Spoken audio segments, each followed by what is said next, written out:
Submind for me is an exploration. It's a way for me to kind of articulate and bring other people into how I am navigating this multi-platform media experience of our contemporary society, and to do it in a way that perhaps gives me more volition in that experience, allows me to be more intentional and think about are there ways that we can organize what we're experiencing to discover something new or unexpected.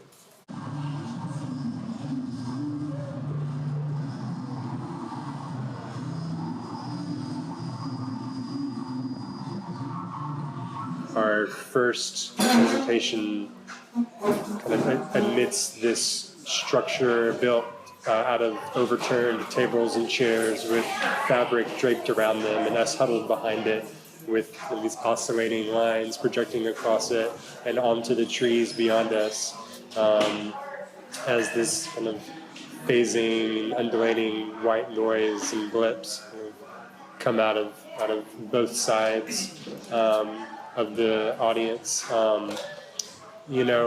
Was, I think this aesthetic of, hey, we're trying to enter into this conflict area, this overlap between messages, that we live in a world of very direct messaging and often experience messages one at a time.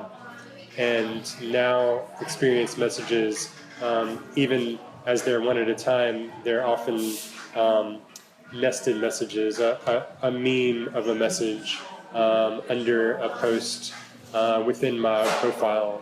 But it's all very straightforward and intentional from the transmitter to the receiver. And so I needed the projection to present itself more of as an object, so that it wouldn't wash over the viewer the way it was washing over the entire scene that they were looking at. That it would focus their attention in and grab them, and also allow me to segment that viewing field into a variety of screens. That could be kind of pulsing and presenting in different ways. Creating what I thought was a vehicle, and now I talk about it as a shield, was important because when I got behind it and started projecting on it, I no longer saw the projections. When I wasn't projection mapping, I could see it kind of all around me and behind me. And I realized that I was, in many ways, protecting myself from what I was doing to the audience. It very much has a feeling of the man behind the curtain, because behind it, I am seeing the images and the videos and the sound in these discrete packets that I'm piecing together, that are manageable for me mentally. But I feel like for the viewer, what they're receiving is intentionally kind of imperceptible as discrete things. So, my experience is primarily as a shield. I think that the primary experience for the audience is not as a shield, because it doesn't feel like it's protecting them from anything. It's the thing that's attacking them in some ways, even as it's attracting them. As humans, we're attracted to moving images.